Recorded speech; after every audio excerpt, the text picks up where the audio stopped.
Filho e do Espírito Santo. Amém. Cristo ressuscitou. Em verdade ressuscitou. Christos voskresie. Vaishno voskresie. Christos anesti. Alitos anesti. Amados queridos cristãos ortodoxos, estamos por 40 dias seguidos celebrando a maravilhosa Páscoa do Senhor, Páscoa majestosa, Páscoa mística, Páscoa dos fiéis, a princesa de todas as festas, a coroa e rainha das festas. Todas as demais festas são comemoradas mais ou menos por 8 dias, mas essa festa da Páscoa, estamos ao longo de 40 dias, simplesmente saudando-nos com as saudações, Cristo ressuscitou, com as respostas, em verdade ressuscitou, em todas as nossas cartas, encontros, nos nossos ofícios. Todos os ofícios iniciam-se primeiramente com o tropário pascal, finalizam com o tropário pascal, tudo isso para celebrar esse magnânimo período da ressurreição do nosso Senhor e Salvador Jesus Cristo, ao qual nós estamos celebrando este maravilhoso acontecimento onde Cristo venceu a morte por sua morte, dando-nos vida aos que estavam no sepulcro. E por isso os evangelhos que são preparados para esse período são evangelhos narrados do evangelista São João Teólogo, evangelhos especialmente que trazem os símbolos da água e do vinho como símbolos da vida eterna que nosso Senhor inaugurou para nós. E hoje nós temos o evangelho do paralítico, onde o símbolo comemorado a respeito da vida eterna foi inaugurado através da ressurreição. Trata-se da própria água, através da piscina de Betesda. Nossos santos Teóforos Pazos dão muitas explicações detalhadas a respeito dessa parábola, a respeito desse evento, a cura real do paralítico, e vamos tentar trazer à tona algumas delas. Primeiramente, havia na entrada da cidade de Jerusalém, em seus pórticos, haviam 5 pórticos, entre eles o pórtico das ovelhas. E tratando-se do pórtico das ovelhas, chamava-se pórtico das ovelhas porque havia uma piscina na qual todas as ovelhas, quando eram oferecidas para o sacrifício dos judeus, após essas ovelhas serem mortas, oferecidas sacrifício, suas vísceras, suas entranhas eram lavadas nessa piscina. Por isso, dentre os 5 pórticos que davam acesso à cidade de Jerusalém, um dos pórticos era o pórtico das ovelhas, porque ali estava a piscina de Betesda, onde nessa piscina, as ovelhas que eram oferecidas sacrifício pelos sacerdotes, após serem mortas, eram levadas para que suas vísceras fossem lavadas nessa piscina. Havia uma crença de que, após muitos anos desta prática de lavar as entranhas das ovelhas que eram completamente oferecidas em sacrifício a Deus, havia uma crença de que, devido à constância de lavar as vísceras dessas ovelhas oferecidas em sacrifício pelos judeus, o que havia acontecido é que um poder havia sido infundido nessa piscina de tanto esta prática ser executada. E então o que aconteceu foi que acreditava-se que uma vez por ano um anjo descia e infundia poder, insuflava energia curativa nesta água. E por isso, uma vez por ano, as pessoas estavam aguardando o momento onde o anjo desceria do céu e iria, portanto, agitar as águas, e aquele que primeiro entrasse, não importa qual fosse a doença, seria curado. Portanto, a origem desse poder, dessa piscina curativa, estava de que as vísceras das novilhas que eram oferecidas em sacrifício seriam lavadas, e por isso acreditava-se que, de tanto essa prática ser realizada, do santo sacrifício ter ali as vísceras lavadas, havia infundido poder energético, curador a esta água desta piscina. É claro que a água em si mesma não havia poder, alguém estava dando poder a esta água, e isso acreditava-se que era o anjo do Senhor que via. Qual anjo era esse que agitava as águas da piscina de Betesda? Pela tradição dos nossos santos padres, embora o Evangelho não mencione, nós sabemos que pela tradição o anjo que descia e tocava e agitava a água, dando ela poder curativo, pela tradição da igreja sabemos que é o arcanjo Miguel. O arcanjo general celeste descia para infundir poder curativo na piscina. E aquele primeiro entrasse era curado. Isso, para nós, queridos amados cristãos ortodoxos, antes de tudo, era uma prefiguração do santo batismo que futuramente iria curar não só qualquer enfermidade física, mas todas as nossas doenças espirituais. Significa que Deus havia preparado desde sempre a crença do povo judeu, todos os símbolos do povo judeu, todas as suas práticas sacerdotais eram apenas uma sombra e um símbolo para preparar e anunciar ao povo futuro, ao novo Israel, nós, a igreja ortodoxa, o que seriam os seus mistérios. É por isso que Deus permitiu que esse milagre se realizasse até a vinda do Filho do Homem, para que o povo judeu fosse preparado para entender que futuramente haveria um mistério escondido, haveria uma sombra simbólica através desse milagre das águas, e isso seria o batismo. Porque agora aquele que entra nas águas do batismo é curado não só de sua cegueira física, mas é curado de sua cegueira espiritual, que o impede de ter discernimento do que é o bem e o mal, do que é a visão de Deus agora é dada para aqueles que mergulham no batismo. Os coxos que são preguiçosos, impedidos de realizar as obras dos mandamentos de Deus, agora quando entram na pia batismal, possuem, através de toda a pia sagrada, por algum sacerdote ou bispo da igreja ortodoxa, essa pia infunde poder de que os coxos, ou seja, os paralíticos, aqueles que não têm como seguir as obras do bem, agora não há mais desculpa. A preguiça vai ser curada, a força vai ser dada e aquele que é coxo pode realizar as obras dos mandamentos de Deus. Ao mesmo tempo, aqueles que têm as mãos ressecadas em desespero, ou seja, de seus pecados, de suas entranhas completamente ressecadas pelo pecado, carcomidas pelas paixões, agora também podem não viver em desespero, mas saberem que ao entrar nessa piscina, aqueles que eram ressecados também poderão espiritualmente obter vigor e força espirituais. Então essa era a prefiguração do santo mistério do batismo, que Nosso Senhor por isso permitiu que o arcanjo Miguel infundisse poder energético e cura na piscina de Betesda. Ali futuramente seria revelado o mistério do Filho do Homem que viria para curar. E então, prosseguindo com a cura do paralítico, nós vimos que da mesma maneira, Nosso Senhor então resolveu ir até a entrada de Jerusalém, subindo para uma tal festa. Que festa era essa que Nosso Senhor estava subindo e cruzou, entrou exatamente pela porta, o pórtico das ovelhas. Nosso Senhor entrou pelo pórtico das ovelhas, providenciando exatamente o contrário, esse paralítico. Ele subiu para essa festa, nossos santos padres, que festa era essa que Nosso Senhor estava subindo? Para o Pentecostes. E por que Nosso Senhor estava indo ao Pentecostes? Para que ninguém dissesse que o Filho do Homem veio para quebrar a lei. Mas ele sempre tentava ao máximo cumprir todas as festas que a lei obrigava que os judeus participassem, mostrando que ele não havia vindo para instaurar nada novo. Ele apenas era um submisso e cumpridor total da própria lei, sendo ele o próprio doador desta mesma lei. Depois disso, subindo para a festa de Pentecostes, ele escolheu entrar em Jerusalém dos 5 pórticos que davam acesso à cidade, pelo pórtico das ovelhas, como já vos expliquei, porque esse pórtico chamava-se pórtico das ovelhas, da piscina onde as ovelhas eram lavadas, suas vísceras, e esta piscina tinha também 5 pórticos. Nela, na própria piscina, ela até hoje, quando visita a Terra Santa, pode ver as ruínas de onde esse paralítico foi curado. Mais tarde vou ver se disponível para vocês algumas fotos no jornal. Capaz que do ano passado podemos pesquisar e repostar.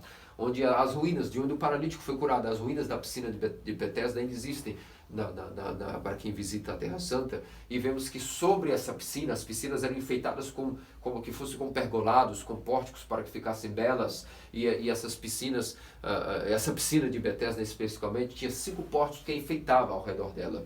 E esses 5 pórticos simbolizam para nós aquilo que eram 5 sentidos humanos, que seriam finalmente curados pelo Senhor. É por isso que ele entra pelo pórtico das ovelhas e vai exatamente até a piscina de Betesda, trazendo simbolicamente a cura aos 5 sentidos da natureza humana que estavam enfermos. Voltemos-nos um pouco então para o paralítico. Nosso Senhor entra diante da piscina das ovelhas, e havia ali na rua Evangelho um homem que estava há 38 anos doente. Imagine, 38 anos é mais ou menos, por mais que esse homem fosse já velho, significa que ele estava doente praticamente mais da metade de sua vida. Vamos supor que ele tivesse 70 anos de idade, que é a média de vida de um justo, vamos dizer assim. Ele estava mais da metade enfermo. E aqui nós perguntamos, o que será que aconteceu com esse homem que tinha uma enfermidade tão grave? Então Nosso Senhor dirigiu-se a ele e disse a ele: queres ficar curado? E o homem não blasfemou, não ultrajou Nosso Senhor com uma pergunta tão idiota como essa. Como pode ser que um estava 38 anos doente, paralítico, toda vez que o anjo agitava uma vez por ano essa piscina, alguém obviamente o superaria, porque um cego poderia ao menos perguntar: alguém joga-me na piscina. Um surdo poderia, com os outros sentidos, diagnosticar quando seria esse toque e rapidamente também pular na piscina. Mas um paralítico dependeria de alguém que o jogasse na piscina. Ele disse: não tem homem nenhum, Senhor, que me jogue na piscina. Vemos aqui o primeiro grande ponto, clímax desse evento de hoje, queridos amados cristãos ortodoxos. Por exemplo, se é no meu caso, eu estou de 38 anos, eu mesmo, jazendo na beira dessa piscina, e vem alguém e me pergunta: você quer ser curado? Certamente eu não teria paciência que esse homem teve. Eu diria: qual o seu problema? Que está me perguntando uma coisa tão óbvia. Claro que eu quero ser curado. 38 anos eu espero aqui e desgraçadamente ninguém me joga nessa piscina. Que pergunta é essa? Mas não foi assim. Não foi assim que este homem curado respondeu ao Senhor. E aqui vemos o primeiro grande clímax desse evento da cura do paralítico. A paciência. Este homem tinha uma paciência tão grande. E veremos o que é que, os mistérios involucrados desse homem ao longo do sermão. Esse homem mostrou que tinha uma grande paciência. Algo, durante esses anos, o deu grande paciência. Ele respondeu ao Senhor, na verdade, não com blasfêmia, não perguntando: que pergunta idiota, é óbvio que eu quero ser curado. Não. Disse: Senhor, é que eu sou paralítico, jazo no meu leito, e não há ninguém que possa me colocar na piscina. Então sempre alguém, quando o anjo vem, alguém primeiro do que eu, consegue obter a cura e eu, portanto, dependo de alguém, não tenho um homem sequer que possa colocar-me nesta piscina no momento adequado. Sempre alguém me supera. Pacientemente respondeu o Senhor com total paciência, até com docilidade, diante de uma provocação do Senhor. E por que o Senhor subiu para Jerusalém, entrou por esse poste para encontrar esse paralítico e fazer uma pergunta pública tão óbvia?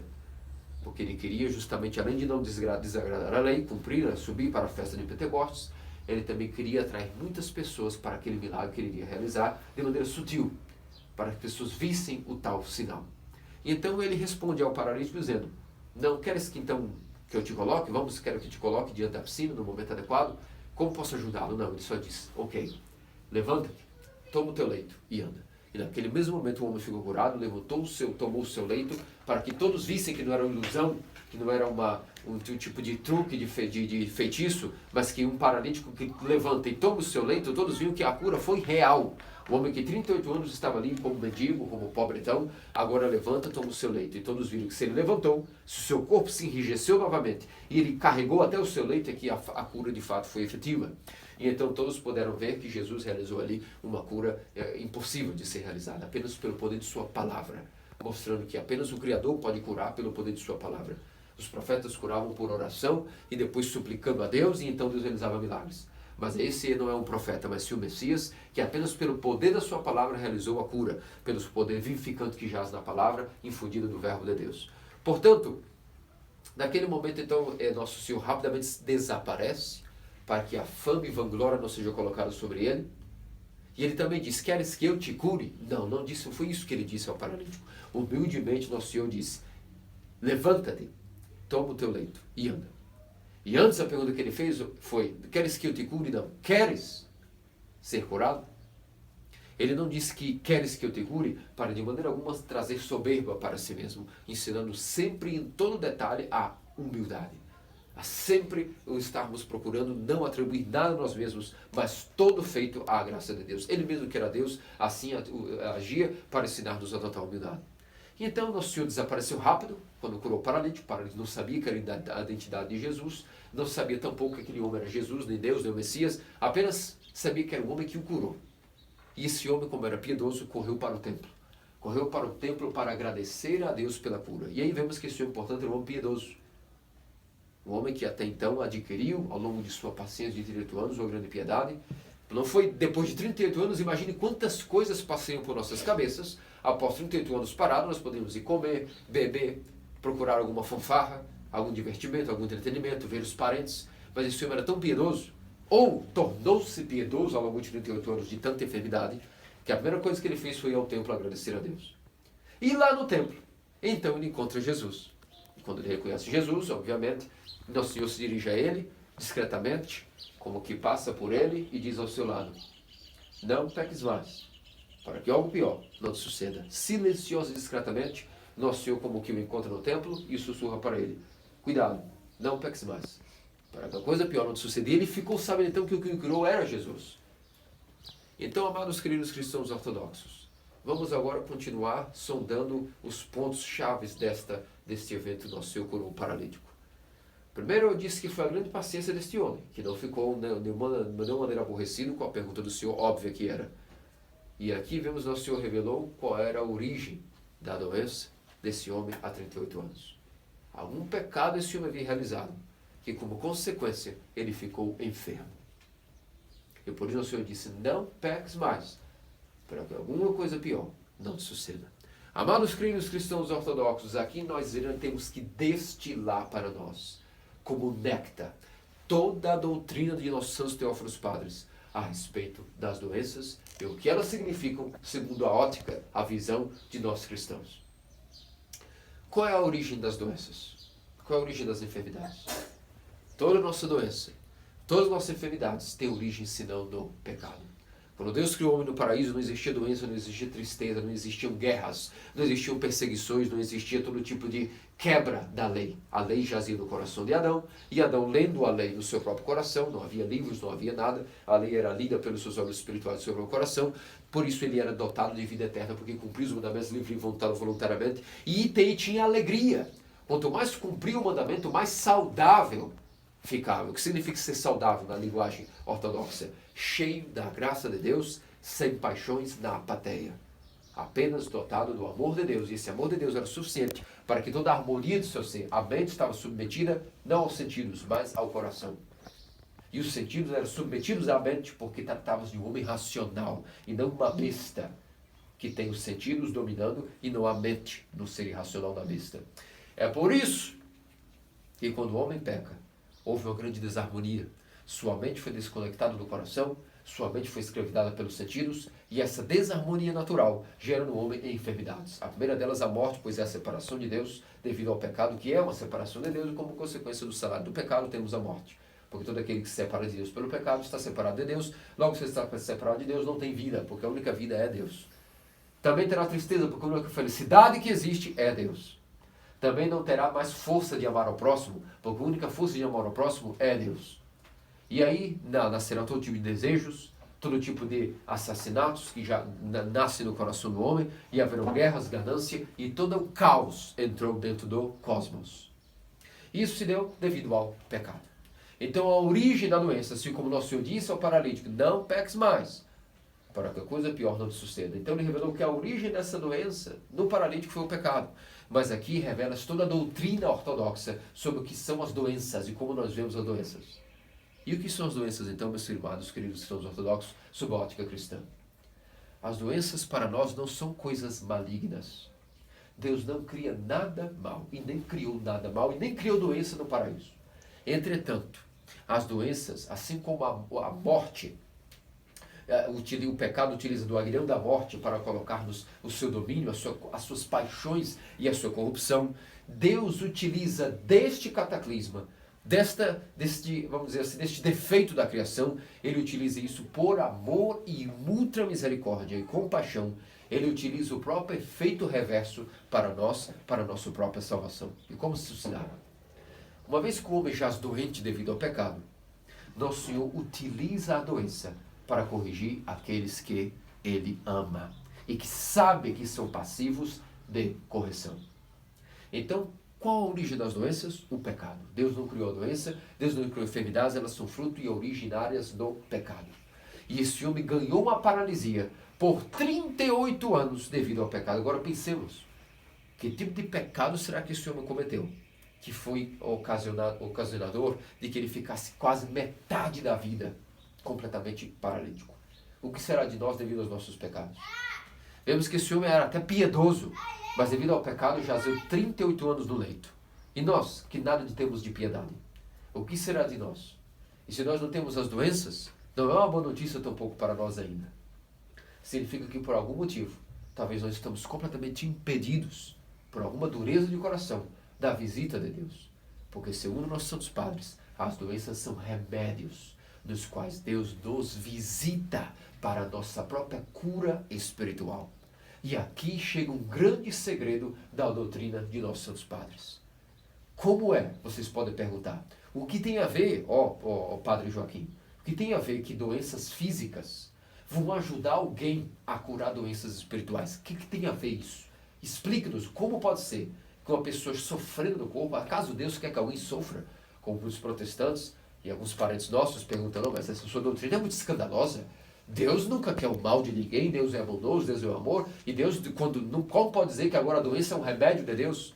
Ou é uma visita de Deus? Isso é absurdo. Deus não quer que ninguém sofra, Deus não quer ninguém pobre, miserável, nem sofrendo calamidades. Essa é a doutrina que está em moda. Quando diz que Deus é amor, é o sinônimo de amar, segundo Deus, é que Deus sempre nos protege e nos deixa completamente livres de qualquer calamidade.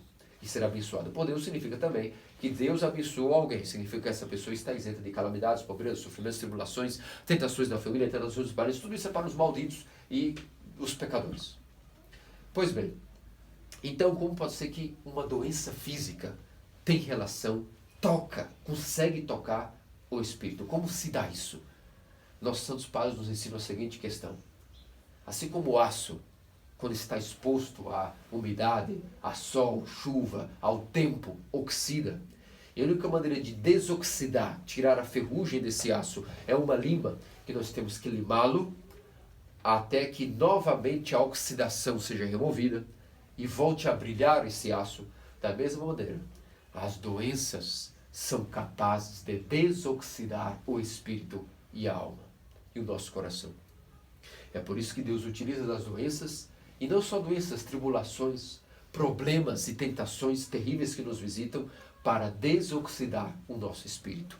Essa é a relação tão clínica que há entre as doenças como remédios físicas para remédios espirituais. E é portanto que aqueles que Deus ama e vê que são passíveis de cura espiritual e arrependimento, que cura espiritual significa arrepender-se, mudar de mente, fazer a metanoia.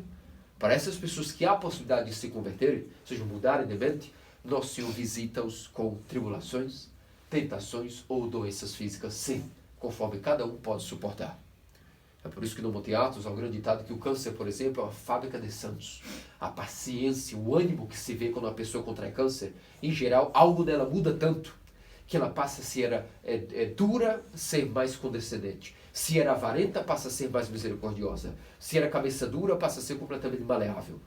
O câncer é uma doença que produz de fato santos. Como diz os santos antigos, quantos santos oravam e pediam a Deus o câncer como sinônimo do amor de Deus. Como temos São Nectário de Egina, São Jerônimo de Egina, nosso próprio padre Panteleimon, não é muito divulgado isso, mas nós sabemos secretamente que ele pediu câncer e ganhou um câncer no pâncreas. Pediu a Deus o câncer e ganhou esse grande dom. Para eles era alegria receber o câncer. Essas pessoas tão iluminadas que eram. E baseado nessas pessoas, olhamos para nós, vemos quão covardes e fracos nós somos. Quão fraca nossa geração está diante do pensamento cristão a respeito das doenças. As doenças, portanto, são para nós remédios de Deus. E não só as doenças. Tribulações e tentações que nos visitam na família, tentações familiares, tribulações no trabalho. Às vezes pedimos a Deus, oramos, tira-me de mim, eu já não aguento mais isso. Mas Deus não remove aquela tentação, aquela tribulação, aquela tristeza. Porque isso está purificando-nos, está curando-nos e dando-nos uma cura espiritual. E às vezes isso dá pela doença física. Então nasce um mistério. A pessoa que aceita esta condição humildemente, ela ganha com o tempo a alta virtude da paciência. Agora, quando uma pessoa aceita de mau grado a doença, a tentação, a enfermidade ou sua condição familiar, seja o que for, quando a pessoa rejeita isso, não convidar mais orgulho, dizendo, eu não mereço tal coisa, Deus está sendo injusto comigo, e pragueja, xinga e blasfema, essa pessoa, além de não adquirir paciência, está impedindo a cura que Deus está realizando nela, através da tribulação material e física desse mundo passageiro, está impedindo de que na vida eterna ela descanse. Porque a doutrina para as doenças, tribulações, tentações, tristezas e depressão nos diz que tudo isso é um remédio de Deus para que nessa vida sofrendo, na outra vida tenhamos descanso e vida eterna e uma alegria que ninguém pode dizer. Nem os ouvidos escutaram, nem os olhos viram, nem o coração jamais sentiu aquilo que está reservado para os que amam a Deus. É por isso que nessa vida, se nós temos alguma tentação, tribulação ou doença que não apareceu do nada e não vai embora, temos que humildemente agradecer a Deus, dar ação de graças e dizer, obrigado Senhor, agora dê-me força.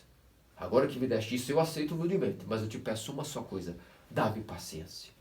Dá-me paciência para adquirir a mesma força no meu matrimônio, nas tribulações, no trabalho, na pobreza, nas tristezas.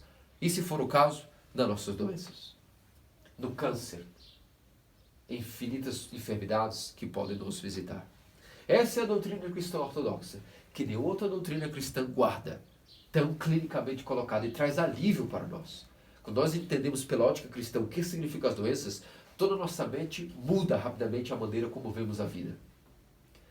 Outra coisa, esse paralítico, portanto, adquiriu humildade, ele havia aceitado a sua condição. Ele havia entendido que isso era necessário para ele por algum motivo, ele não culpava mais os demônios, não culpava que os demônios haviam colocado uma doença, um demônio da paralisia, não culpava talvez que Deus foi injusto com ele, aceitou sua condição. É por isso que o nosso Senhor interpola, e naquele momento imaginamos que era o teste da vida dele. Se naquele momento ele tivesse agido de maneira completamente, vamos dizer assim, orgulhosa, talvez perdesse a cura. Porque Deus não cura o orgulhoso, trabalha mais ainda ele para que possa ser um dia humilde. Deus só cura os que são humildes para que possam realizar a cura efetiva também na alma. Deus não quer apenas curar uma pessoa no corpo para que ela continue orgulhosa no espírito. É por isso que as curas às vezes tardam, porque Deus quer trabalhar mais no interior da pessoa para que ela possa adquirir não só a cura rápida física, que isso poderia resolver nada na vida dela, mas demorando e tardando na cura física, ou demorando em livrá-lo da tribulação, demorar em dar vitória àquela pessoa em tal tentação. Quantas vezes nós dizemos, Senhor, dá-me a vitória em tal tribulação, mas eu não recebo isso nunca, eu já não aguento mais. Mas é que não chegou o momento ainda, porque algo tem que ser trabalhado em nós. E se Deus removesse naquele momento aquela tentação, tribulação, enfermidade, tristeza, depressão, câncer, doença, nós estaremos não curados devidamente ainda no que Ele quer triscar, que é o espírito, a alma, a mente e o coração. Porque como Deus disse a Santo Isaac o Sírio, a mente ela muda rápido. Ela se converte rápido, depois novamente volta a ser pecaminosa rapidamente. A mente oscila como uma balança, rapidamente. Agora o coração do homem dificilmente muda para o bem. Agora quando muda, assim como foi difícil ele mudar para o bem, muito difícil será que ele volte para o mal. Quando o coração é purificado, é muito difícil que ele agora, o que deu trabalho para ser trabalhado, muito trabalho dá para ser perdido. Ou seja, quando nós adquirimos uma pérola com muito esforço, essa riqueza é suficiente para a nossa vida toda estarmos sem necessidade de trabalhar. Agora, quando toda a riqueza que é adquirida de maneira fácil, ela se comover, ela também rapidamente vai, porque não é uma riqueza fundamental. Aquilo que é precioso na vida é adquirido com muito trabalho, muita dor, muito suor. Mas quando adquirimos, podemos descansar sabendo que nosso trabalho foi bem feito. Nossa consciência diz, trabalhei duro, agora eu posso colher os meus frutos. Agora, trabalho rápido, que gera riqueza rápida, rapidamente essa riqueza será tirada de nós, porque é a lei da vida. Tudo que é adquirido fácil, também fácil é tirado. Assim nos diz respeito ao matrimônio, às graças de criar os filhos, a maneira como nós olhamos toda a nossa ótica, tudo que nos é dom, que foi dado fácil, adquirido fácil, sem esforço, logo pode saber que acordaremos e talvez isso não esteja mais conosco. É a lei natural, a lei da vida, a lei da consciência. O esforço gera um fruto palpável e durável. A preguiça e trapaças geram frutos que podem até parecer preciosos, mas rapidamente a vida mesmo tirará de nós. Porque ninguém pode ter aquilo que não é conquistado por si mesmo. Porque ninguém luta, não conquistará nada. Aquilo que acha que tem, lhe será tirado como os talentos. Agora, aquele que trabalhou duro, adquiriu um talento de fato para si, porque tem honra e consciência nisso. Portanto, assim trata-se das doenças. Os méritos que nós adquirimos a longo prazo, através de paciência na enfermidade, na tribulação, na tentação, são méritos que não serão tirados de nós. E ele é que, caso nós não sejamos vitoriosos nesta vida, porque pode passar o caso de que alguém morreu e diz, mas você morreu com essa enfermidade. Onde estava Deus que que não te concedeu a vitória? Mas é que a vitória desse galardão estava guardada, esse galardão, para a vida eterna. Às vezes uma pessoa passa a vida inteira com problemas familiares e nunca nada melhora. E pode dizer, mas onde está? Ou Deus não ouviu minha oração, eu não tenho fé, que diabos aconteceu? O que aconteceu é que a vitória foi guardada dessa pessoa para a vida eterna. E a doença, se não for curada nessa vida, pode ter certeza, na ressurreição dos mortos ela será curada.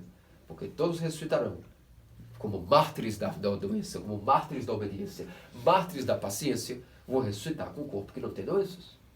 Então, o que nós temos que fazer? A primeira grande consequência, conclusão para a nossa vida na prática de como participar ativamente desse episódio da cura do paralítico, para curar a nossa paralisia espiritual, é necessário que nós recebamos doenças físicas, tribulações e tentações, para que a nossa paralisia espiritual seja curada, fruto do nosso pecado. A única maneira de curar o pecado é através de muita paciência na tribulação, na dor, como diz a própria Escritura.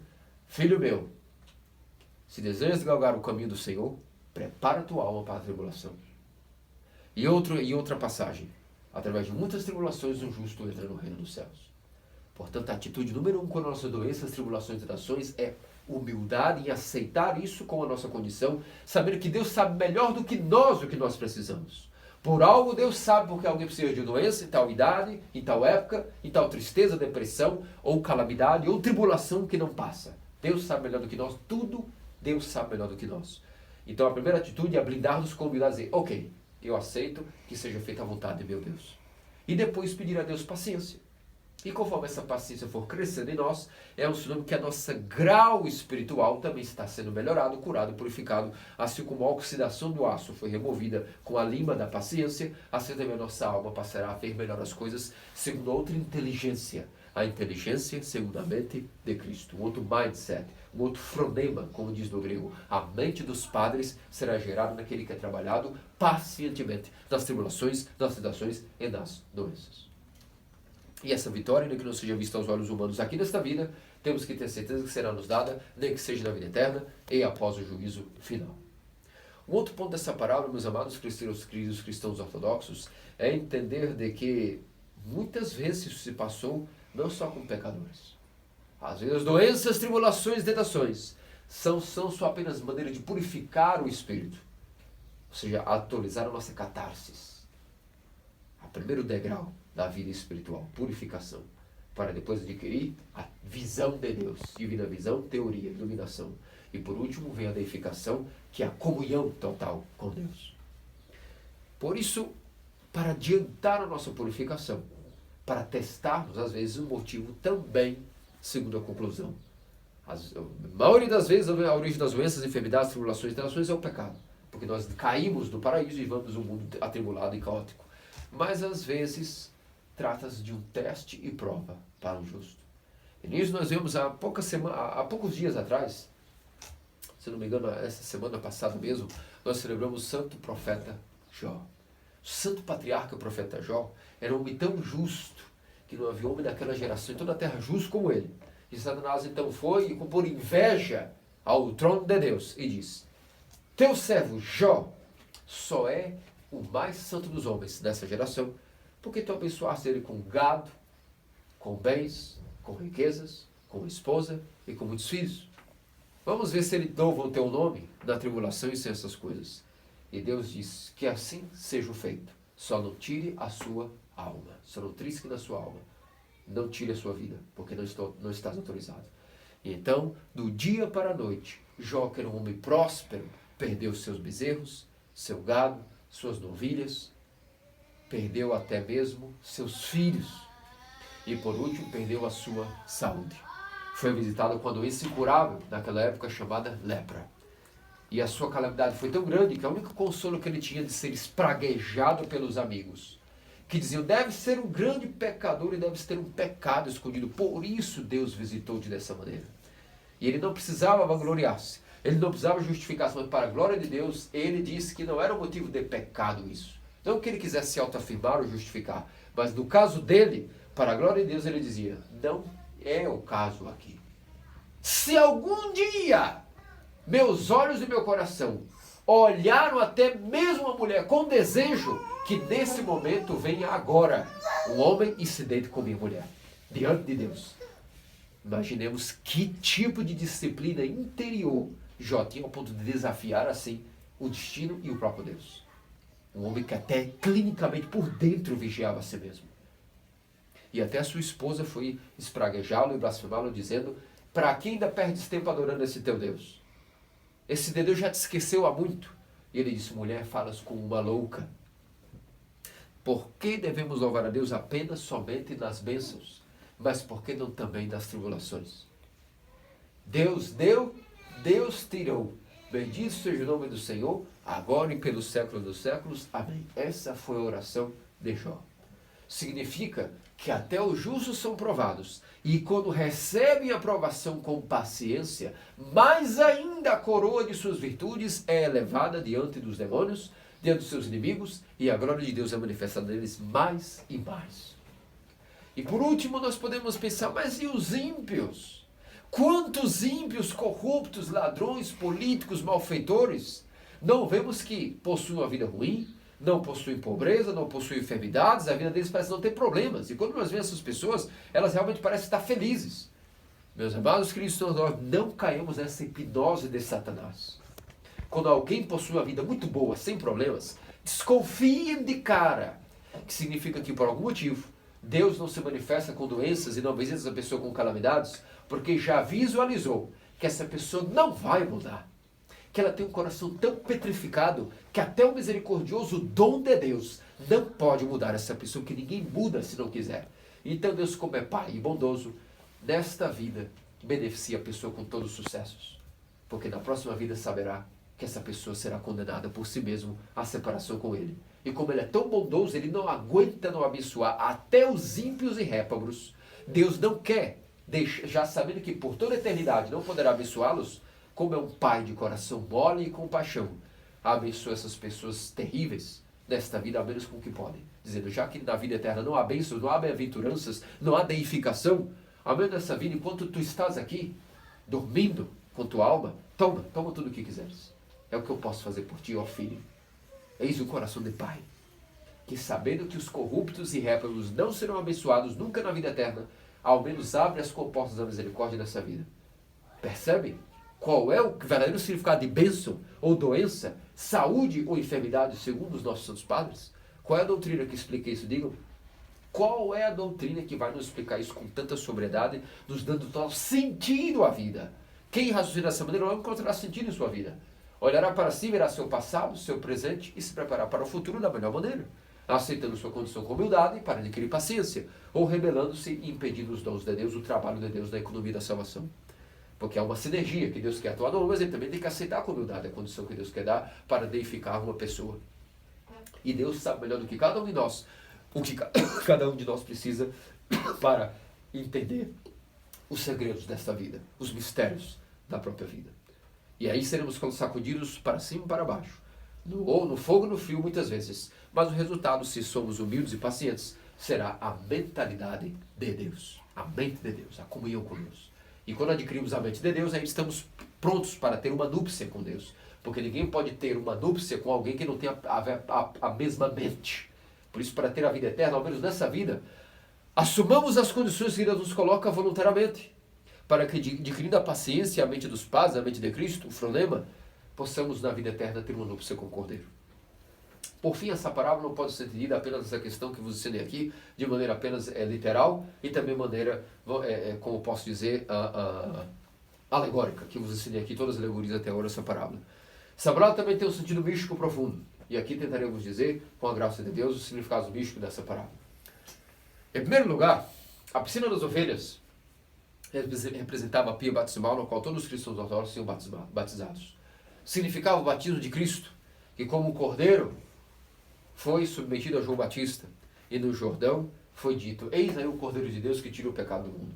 E Nosso Senhor, santificado aos batismos, entrando nas pias do batismo, agitou a água do Jordão para sempre, com força e orvalho deificante. Os espíritos malignos que jaziam dentro dessa água do Jordão foram sufocados e asfixiados. Da mesma maneira que quando Nosso Senhor instaurou o batismo, que Nosso Senhor não precisava do batismo, o batismo precisava do Nosso Senhor. Quando o batismo foi, portanto, instaurado, Nosso Senhor infundiu nas águas do Jordão. E a todo o mistério do batismo, em todas as pias batismais, que todos os bispos e sacerdotes da Igreja una, Santa Católica, Apostólica, Ortodoxa, pudessem infundir nas suas respectivas pias e catedrais, e monastérios e capelas, o mesmo poder que Cristo infundiu no Jordão. Então, esse era o símbolo da piscina de Betesda. Assim como Nosso Senhor lavou-se no batismo, sendo ele completamente puro e sem pecado, sem necessidade de limpeza, mas limpou e santificou as águas, assim também ali estava prefigurado para os judeus o mistério de Nosso Senhor. Assim como também todas as vísceras dos catecúmenos, quando são preparados, também são lavadas nessa piscina. Aqueles que são os primeiros a correrem para o arrependimento. Paralíticos que eram no mundo, correm para, sem demora, arrepender-se na piscina do arrependimento, do catecumenato, para tornarem-se neófitos. Ao mesmo tempo, significa que Nosso Senhor Deus Salvador Jesus Cristo instaurou para nós, nessa piscina das ovelhas, no qual o arcanjo Miguel descia e agitava as águas, também nós sacerdotes, quando fazemos orações do batismo, já presenciaram algum batismo, vocês chegaram agora, os últimos catecúmenos ainda não estavam presentes no batismo há quase um ano atrás, quando o nosso bispo esteve presente, mas o último batismo que ocorreu na nossa missão, se deram quando o nosso bispo estava aqui, e a maioria acompanhou, que há orações que nós fazemos agitando a água da pia com o óleo, com a cruz e com o sopro. Isso é exatamente o agitar das águas do Novo Testamento, para que haja também um poder infundido nessa água para purificar todos que entrarem agora, não somente de paralisias, não somente de enfermidades físicas, mas de todas as enfermidades espirituais. Os olhos espirituais que são cegos se abrirão, para lerem e aprenderem as minúcias do Evangelho, da Boa Nova, e odiarem o modo de vida carnal e dotarem de si de um modo de vida espiritual que agrada a Deus. Os ouvidos que estavam surdos para as explicações dos seus padres serão abertos, haverá a capacidade de entender mais as palavras evangélicas e as interpretações patrísticas através da graça do Espírito Santo, foi infundida a água e lavará as entranhas desses catecúmenos. Da mesma maneira, os que eram paralíticos, de fato, ou seja, preguiçosos para o bem, agora terão força infundida em si para caminharem nos degraus e nas sendas do Senhor. E da mesma maneira, agora, apenas um naquele então, Apenas uma pessoa, o primeiro que entrasse, apenas ficava curado após a agitação da água. Agora não. Quando nós agitamos as águas pela cruz, pelo sangue, pelo óleo, antes de a pessoa entrar para a pia batismal, os demônios ali foram asfixiados, e por isso aquela água da pia batismal do batismo da Igreja Ortodoxa tornou-se uma fonte de orvalho vivificante de vida eterna. Um sepulcro e ao mesmo tempo a ressurreição do Senhor estão presentes no mistério do batismo. Porque os demônios que jaziam naquela água foram asfixiados e completamente sufocados pelo poder que agitou aquela água. E força de vida foi dada. A pessoa mergulha 3 vezes. E 3 vezes desceu, permaneceu 3 dias no Hades, e na última imersão ressuscita com o nosso Senhor e Deus Salvador Jesus Cristo, revestida de Cristo. Suas vísceras foram lavadas do pecado através da água da pia batismal. E foi ressuscitada com Cristo, revestida de Cristo. Só que naquele então, uma só pessoa era curada de uma enfermidade física. Agora, ainda que toda a humanidade entrasse de uma só vez no batismo, nada diminuiria da graça do santo mistério do batismo. Muitos e ao mesmo tempo podem entrar e ser batizados, e nada diminuirá a graça que foi infundida no sacramento do batismo. No Antigo Testamento, a piscina de Betesda, uma vez ao ano, era agitada com poder.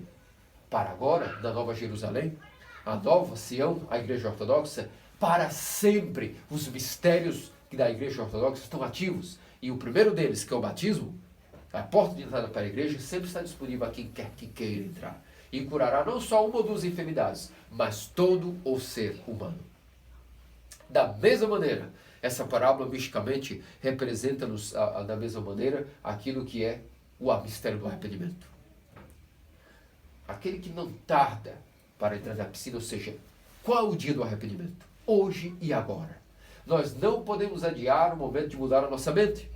Aquele que adia a metanoia, adia o arrependimento, corre o risco de morrer e perder toda a salvação.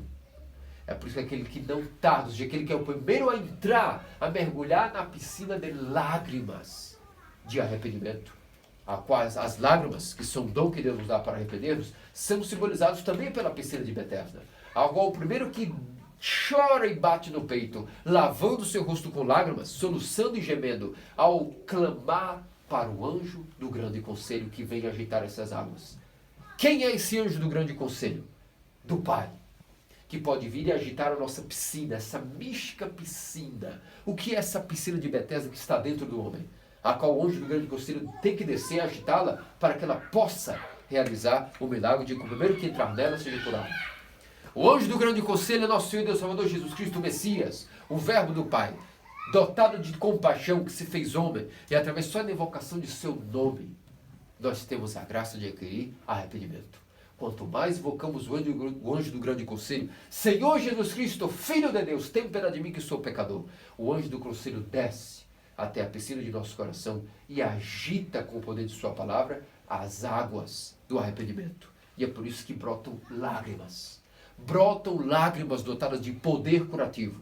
E o primeiro que mergulha nessas lágrimas, nessa piscina abundante de arrependimento, ou seja, o primeiro que quer o arrependimento e luta por ele, é o primeiro que será curado. Porque o arrependimento não é algo que é tardio. Isso simboliza o primeiro a entrar na piscina, ou seja, aquele que não tarda, aquele que se apressa, que corre para o arrependimento, não deixando para amanhã, é o que, quando lavar suas lágrimas, lavar seu rosto com lágrimas de arrependimento, hoje, aqui e agora, correndo para invocar, Senhor, tem piedade de mim, na oração de Jesus incessante, adquirir pela força do nome de Deus, pela oração incessante, o dom do arrependimento, o dom de lágrimas, que ninguém pode ativar esse dom. É besteira achar que nós podemos nos arrepender por nosso esforço. É uma mentira isso. Nós temos que dar só o desejo de arrependermos. Agora, a graça é o efeito giratório da graça de Deus dentro do homem, que pode ativar em nós o arrependimento. Nenhum homem pode arrepender-se por si mesmo. Estou arrependido. Mentira! Nós sabemos se estamos arrependidos ou não. Nunca nós vamos saber se estamos arrependidos ou não. É a graça de Deus que trabalha em nós um mistério chamado o arrependimento. Agora haverá um sinal se estamos arrependidos ou não, quando nós passamos a odiar o pecado. Quem de nós pode dizer que odeia o pecado? Quem de nós, francamente, pode dizer que odeia o pecado? Por isso, quando a graça gira e funciona ativamente no homem, através da invocação do anjo do grande conselho, esse anjo agitará as águas de lágrimas da nossa piscina de Betesda. E aquele que correr e entrar nessa piscina será curado de suas enfermidades físicas e espirituais, adquirindo arrependimento e graça de Deus. E é por isso que as vísceras dessas ovelhas também representam quem? Os santos. Porque os santos são obedientes e mansos como ovelhas. E eles também têm as suas vísceras, ou seja, os seus órgãos interiores, o seu coração, a sua mente, todo o interior dos santos também o interior dos santos é lavado das suas lágrimas de arrependimento. E esse é também a explicação mística do que significa que as ovelhas, o pórtico das ovelhas, a piscina das ovelhas, ou seja, os santos que são as ovelhas obedientes a Cristo, possuem o seu coração, a sua mente e o seu interior lavados na piscina do arrependimento. Essa é a explicação mística e espiritual dessa parábola. Por isso, meus amados cristãos ortodoxos, peçamos a Deus a graça do arrependimento, através daquele que seja o primeiro a correr e entrar nessa piscina de lágrimas. Peçamos ao grande anjo do grande conselho, através da evocação do seu nome, e sobretudo aos seus mistérios, à confissão bem feita, à comunhão bem feita, o mistério da cura de nossa paralisia espiritual. Quando nós aceitamos as doenças e enfermidades, tribulações, tentações familiares, desavenças, tristezas, depressão, tentações e até doenças, de maneira humilde, nascerá em nós com o tempo a paciência, e a paciência nos limará a oxidação de nosso coração e todo o nosso pecado que manchou a nossa veste batismal. Com o tempo, nós iremos até agradecer a Deus por essas enfermidades, essas tristezas, essas tentações e essas calamidades, e Deus nos fará vitoriosos nessas tentações. Nas familiares, nas amizades, no trabalho, nas tribulações, nas enfermidades, tudo Deus nos fará vitoriosos, conforme nós somos pacientes, conforme fomos ganhando graça, crescendo de graça em graça, de degrau em degrau, de estatura espiritual. E então nós perceberemos o seguinte: quando alguém está doente e aceita a doença de maneira humilde e paciente, tudo que não é preparar-se para uma boa confissão, tudo que não é preparar-se para uma boa comunhão, tudo que não está nos ofícios assiduamente, tudo que não está orando incessantemente passará a ser secundário. Quando nós estamos doentes, entretenimento, jogos, festas, todo tipo de prazer passa a ser secundário. Agora, quando nós temos saúde, essas coisas parecem ser úteis para nós. Agora, quando jaz a doença no homem, quando Deus visita-nos com doença, tribulações, tristezas, depressão, tudo passa a ser secundário. Jogos, entretenimento, diversão, essas coisas são lícitas, não há problema nenhum em fazê-las. Mas desde que elas não sejam, em primeiro lugar, em detrimento do reino dos céus. Buscar em primeiro lugar o reino dos céus, justiça e tudo demais será dado por acréscimo. Logo, quando o homem está doente, ele ajusta isso automaticamente. Ele põe em segundo plano todos esses divertimentos, jogos e diversões, para colocar em primeiro lugar a preparação para a sua confissão, a preparação para a sua comunhão e a vida mística, a vida espiritual da Santa Igreja Ortodoxa. Preparando-se de confissão em confissão, de comunhão em comunhão, desejoso de cura, não só física, mas sobretudo cura espiritual. Isso é despertado em nós através das doenças, e as doenças foram originadas do pecado, mas agora são usadas por Deus como remédios e visitação da compaixão e amor de Deus. Que desse entendimento e dessa prática de vida, faça-nos dignos nosso Senhor Deus Salvador Jesus Cristo, pelas orações do Santo Patriarca Jó, que foi humilde, paciente, vitorioso em tudo isso, e hoje do Simeão, o Zelota, também irmão do Senhor, filho de José o noivo, irmão do Senhor, era chamado Zelota porque era um homem dedicado e zeloso ao máximo a Deus, e por as orações dele também nosso Senhor nos faça dignos disso. E apenas concluindo, São Simeão, o Zelota, era irmão do Senhor, filho de José. E como curiosidade, para encerrar o sermão de uma vez por todas, o primeiro milagre que nosso Senhor ocorreu, vocês sabem que nosso Senhor era muito mal visto pelos seus irmãos no diz respeito a essa questão de Messias nos primeiros anos. Eles não entendiam muito bem. Alguns dos seus irmãos até disputavam a herança de seu pai José, achando que ele, como sendo o filho bastardo de José, não deveria ter posse da herança de terras de José.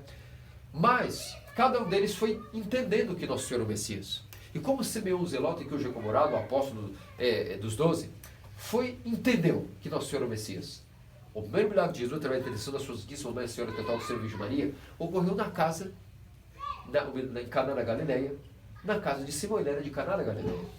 E foi na casa dele, do irmão do Senhor, Simão, que aquele casal que estava ali recebendo as bodas, de repente faltou vinho, e nosso Senhor realizou o seu primeiro milagre, por intercessão da Mãe de Deus, de transformar água em vinho. E quando Simeão, o Zelota, viu aquilo, daí veio o seu nome, tornou-se o Zelota, ou seja, o zeloso. Devotou todo o seu coração e vida ao seu irmão adotivo, reconheceu como Messias e foi tocado profundamente em servi-lo até o fim. Ele foi martirizado naquilo que diz respeito na atual Geórgia, onde quando antigamente possuía um tipo de terra, Ivéria, do Monte Ivéria e tudo demais, e é um convento que foi fundado, um monastério foi fundado em honra a ele chamado Novo Atos. O nome popular chama-se Novo Atos, mas é um monastério na Geórgia dedicado a São Simeão o Zelota. Há toda uma série de novos mártires que foram recentemente martirizados nesse monastério, mas naquele então, aí o monastério foi construído sob a cova onde ele ascetizou nos últimos anos de sua vida, quando estava pregando o Evangelho nesta região. Por isso, meus amados cristãos ortodoxos, Cristo ressuscitou. Em verdade ressuscitou. Christos anesti. Ali dos anéis. Christos voskresit. Vai no Vasquez. Amém.